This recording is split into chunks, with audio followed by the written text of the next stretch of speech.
वैकुण्ठ गुणानुवर्णने वैकुण्ठ गुणानुवर्णने। জ্ঞান ও কর্মাদি অনাবৃতম। কর্ম, কোন কর্ম? যে পুণ্য কর্মের দ্বারা আমি সুখ ভোগ করব, আমি উচ্চতর লোকে যাব, আমি স্বর্গে যাব, আমি আনন্দে থাকব, বা এই জগতেই আমি ভোগ বিলাসিতাপূর্ণভাবে জীবনযাপন করব। এই যে মনোভাব, এই যে অভিলাষ, এটা হচ্ছে কর্ম। ভালো কাজ করব, দান ধ্যানাদি করব, যজ্ঞ দান তপ কর্ম করব, পুণ্য লাভ করব, বা অনেক সময় ভক্তি করতে এসেও যদি এরকম মনে হয় যে আমি ভালো গ্রন্থ বিতরণ করলাম, আমি ঠাকুরের সুন্দর পুজো করলাম, আমি আজকে 64 মালা জপ করলাম, আমি আজকে অনেক ভক্তদের বাড়িতে প্রসাদ পাওয়ালাম, আমি অনেক ভক্তকে দক্ষিণা দিলাম, প্রণামী দিলাম, আমি মন্দিরে ভগবানের জন্য ফুল ধূপকাঠি নিয়ে গেলাম, আমি মন্দির মার্জন পরিষ্কার সেবা করলাম, আমি রান্না করলাম, এই সমস্ত যা কিছু বললাম, এই সমস্ত কর্ম করে ভক্তি করেও যদি আমরা তার মধ্যে দিয়ে পুণ্য পাওয়ার বাসনা করি, যে আমি পুণ্য লাভ করছি, আমি মন্দির মার্জন করলাম, আমি ভগবানের জন্য ফুল তুলে নিয়ে গেলাম, আমি আজকে ভাগবত পড়লাম, আমি আজকে 64 মালা জপ করলাম, লক্ষনাম জপ করলাম, ভক্তদের দক্ষিণা দিলাম, ভক্তদের প্রসাদ পাওয়ালাম, ইত্যাদি যা কিছু ভক্তির কিছু করেও যদি আমি পুণ্যের অভিলাষ করি, তাহলে তা কর্মের পর্যায়ে চলে যাবে, সুতরাং আমাদেরকে সাবধান হতে হবে। সমস্ত প্রচেষ্টা আমাদের ভক্তি জীবনে কেবলমাত্র একমাত্র অনন্য চিত্তে কৃষ্ণ প্রীতি বিধান। যেমন আমরা একাদশী করছি, একাদশীর দিন অনেক মহিমা রয়েছে একাদশী, রাইট? অনেক কথা শোনা যায় একাদশী সম্পর্কে। একাদশীতে বাজপেয় যজ্ঞের ফল লাভ, অশ্বমেধ যজ্ঞের ফল লাভ, কোটি রাজস্ব যজ্ঞের ফল লাভ, কত কথা শোনা যাচ্ছে। কিন্তু আমরা কি এই কারণে একাদশী করব? আমাদের একাদশী করার অর্থ কি এই যে আমরা এই পুণ্য ফল চাই?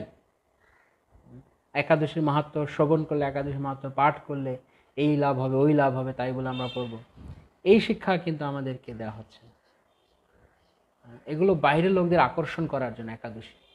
এই জন্য অনেকে একাদশীর দিন একাদশীর মাহাত্ম্য পড়বার জন্য, বা একাদশীর কি লাভ হলো, কি করলাম আজকে একাদশী করে, কি ফল পেলাম, তা জানার জন্য ব্যতিব্যস্ত হয়। হ্যাঁ, একাদশী ভগবানের প্রীতিবিধানের জন্য। যদি ভগবান প্রীত হয়েছেন তো সব ঠিক আছে, ভগবান প্রীত হননি তো আমি অনেক কিছু করেছি, তাতে কি লাভ?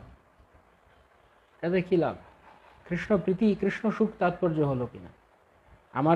আমার কোটি বাজপেয় যজ্ঞের ফল লাভ হলো, আমার অশ্বমেধ যজ্ঞের ফল লাভ হলো, কিন্তু কৃষ্ণ খুশি হলো?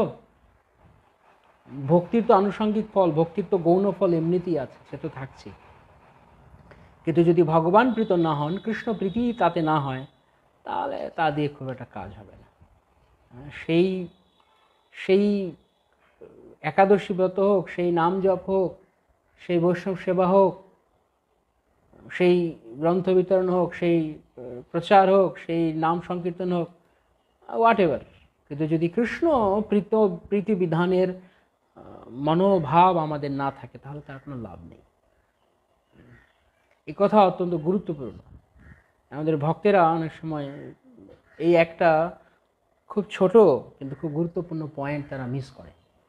অনেকে জানে না এই কথা। শতকরা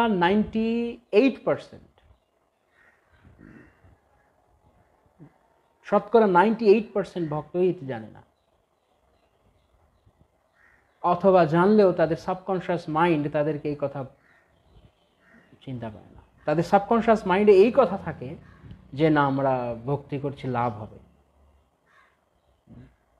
কি লাভ হবে, কি লাভ না হবে, we don't care for any profit. আমরা প্রফিট করতে ভক্তি জীবনে আসিনি, এই কথা ভালো করে বুঝতে হবে। যদি আমরা শুধু লাভের চিন্তাই করি, তাহলে আমরা ভক্তি কিভাবে করব? জীবনের একমাত্র গন্তব্য, যে জীবনের একমাত্র অর্থ,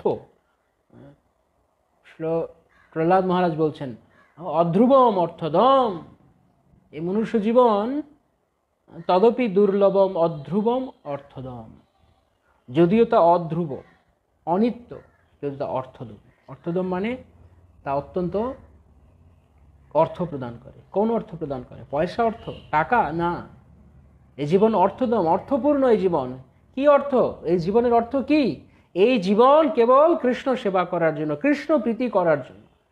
আদারওয়াইজ এই জীবনের আর কোনো উদ্দেশ্য নেই। যদি কৃষ্ণ প্রীত না হন, তাহলে I can do N number of things, lakh lakh কাজ করতে পারি, কোটি কোটি সেবা করতে পারি, জিরো ভ্যালু যদি কৃষ্ণ প্রীত না হন। সমস্ত বৈদিক শাস্ত্রের একটাই শিক্ষা, অন্তিমে গিয়ে কৃষ্ণ প্রীতি।